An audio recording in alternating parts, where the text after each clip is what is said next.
I believe that now you can simultaneously reduce risk and raise returns, reduce risk of that portfolio by having more in that upper right quadrant, rising inflation, and you will reduce your risk because if you look at your portfolio, typical investor's portfolio, that is the environment that it is missing. So you start with that. How do you get more neutral? How do you get better balanced? And you cover yourself from that exposure.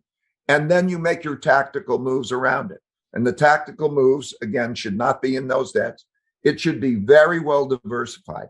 I think that the social and political conflicts are going to be a big investment thing. Billionaire investor and founder of Bridgewater Associates, Ray Dalio, has been in the financial investment sector for decades.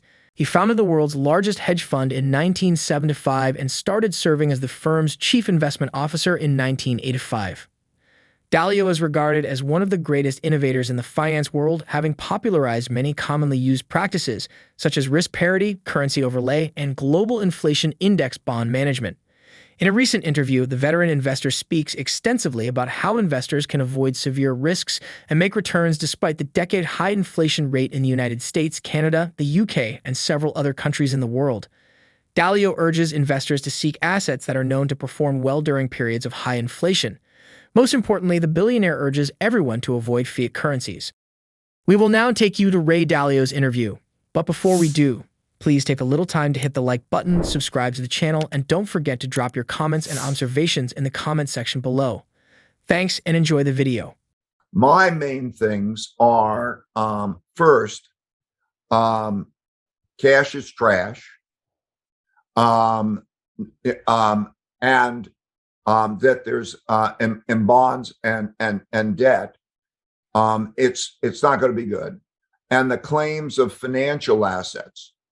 So either avoid those or position yourselves so that when those things operate and position yourself for inflation. So there are investments, lots of investments pertaining to inflation. I agree with Jeremy's comments about commodities, and the big commodity cycles are reactive. There's a giant, just like the 40-year bull market in bonds, associates with a commodity cycle where everybody adapts to that. Companies don't hedge. Inventories are drawn down. There's less investment in those things. That when that switches to that kind of an environment. And the big overarching thing is that the amount of financial claims that exist, and there's charts in my that I repeatedly show when I deal with the changing world order. What is the amount of financial claims, assets, relative to real assets? And you could see that through history, when those financial claims, it's like a bank has too many IOUs on its real money and that thing, then you always get into these environments where it's undesirable to own the debt and you have negative real returns. And so to position one's portfolio in a tilt that way. But of course, the way that we do it is to separate alpha and beta, right? So two parts, core, because we're all talking tactical. How do you create a truly well-balanced core portfolio? And we know that the typical well portfolio is not well balanced, with its greatest vulnerability being in that upper right quadrant in our box, which is the inflation box. And we know that we're in that environment. So from a starting point of view, I would encourage all investors to look at that those four quadrant box, that box that we have: rising inflation, falling inflation, rising real growth relative to discounted, falling real growth relative to discounted, and see what the biases are in those portfolios. I believe that now you can simultaneously reduce risk and raise returns, reduce risk of that portfolio by having more in that upper right quadrant, rising inflation, and you will reduce your risk because if you look at your portfolio, typical investor's portfolio, that is the environment that it is missing. So you start with that. How do you get more neutral? How do you get better balanced? And you cover yourself from that exposure. And then you make your tactical moves around it. And the tactical moves, again, should not be in those debts. It should be very well diversified. I think that the social and political conflicts are going to be a big investment thing coming forward. And so that'll mean, and the way I look at it is, I want to look at places that have good income statements and balance sheets. So when I say places, I mean countries, as well as individuals that make up those countries, the individual people and the individual companies. So do they have a good income statement, financial stability? If they have a good balance sheet so that they can weather those things. And also it's a sign of their productivity. Are they productive? And then number two, are they civil with each other? I really do believe that internal conflict and bad finances are going to be defining characteristics of where to invest or even where to be. And then if I carry that forward to the third, am I going to have in the risk of being in a international war, an important international war? Because that international war will raise lots of threats. So I want, when I'm picking those locations, I want to be out of those debt instruments, largely minimized on the financials, the inflation hedge assets, well diversified. Look to parts of the world that are not as plagued with this. So emerging Asia is very interesting. India is interesting. So diversify. Look at neutral countries during that period of time. Watch out for government controls on capital markets, because that's the logical next step. History has shown that. Watch out for foreign exchange controls, could be. Watch out for those things. So those are the themes that I think are most important and will be most important in investing. While speaking about the dangers of relying too much on financial assets, especially fiat currencies, in times like this, Dalio also urges investors to examine how such assets perform as a storehold of wealth. He explains further that a fiat currency may perform well as a medium of exchange, but fail to have other qualities that make investments desirable. Please listen to Dalio's explanation. There are two purposes of a currency, which is a medium of exchange and a storehold of wealth. And we're living in a world where we have the three major currencies are fiat currencies with the same kind of problems. So you can't look at one currency in relationship to another. I think people make a lot of mistakes of thinking, it's an ugly contest. And so the questions that we're going to be in is storehold of wealth. Okay, what is your storehold of wealth?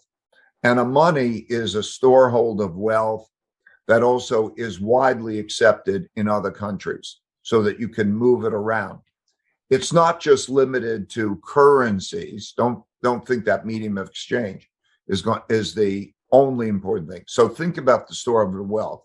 That's when we deal with the quadrant of the four pieces to try to find a balanced storehold of wealth. And then you have to think, can I move that and sell that anywhere? Am I going to have the free capital markets to do that, or are they going to be a problem? So the diversification of that. And I think we are entering a period where all currencies, the traditional medium of exchange type of currencies, are going to, a lot of currencies will compete. What will be the medium in which I could take something and go someplace else and cost effectively convert that into buying? Okay, the medium of exchange. So I think we're in a storehold of wealth issue. In other words, focus in on that. And then, your transaction cost of converting that storehold of wealth, a balanced portfolio, into buying power.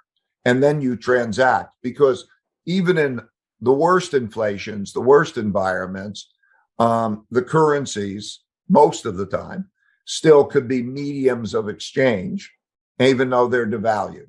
So I encourage people to think about bad fiat currencies generally, and think about storeholds of wealth.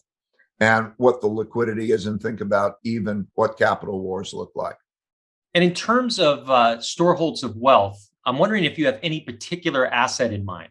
So, for example, would gold serve that purpose?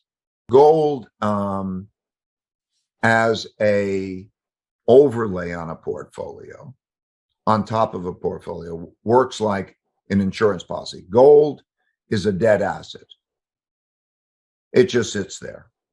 But it's always it's got characteristics that are limited in supply.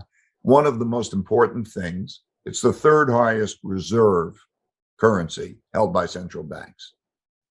And in periods of time of war or such periods of time of credibility, it is the medium, like they say, it's the only asset that you could have that's not somebody else's liability. That means you have to be dependent on them giving you them giving you money, or they giving you something. And it is international. It can be moved, and it's tried and true. So in that regard, but its behavior is very environmentally specific. So as a hedge asset, as an overlay, it's really like a great insurance policy, because when the other assets go down, and so something like that, or the equivalent, plays a role in a portfolio, not as the core asset, but as the effective diversification of asset. And that's, if you do it as an overlay, it's about 15% of the portfolio, not taking away assets from other parts of the portfolio. So, but I come back to my basics, which is the 4 quadrants, the timeless and universal. The one thing that you can be sure of is that cash will not be the best asset class. And when you diversify to a portfolio, so you got a well-balanced portfolio of other things, whenever you have that diversified portfolio, it will outperform cash, because it's the nature of the system. People, the central bank puts money on deposit, people with better ideas come along, take elements of risk, and it works. When that diversified portfolio of asset classes doesn't work well, that balance, there are times, it works better than the traditional portfolio in the down moves by a lot. Like when the markets goes down 60% or so, the worst cases are like 20%, maybe a little bit over than that.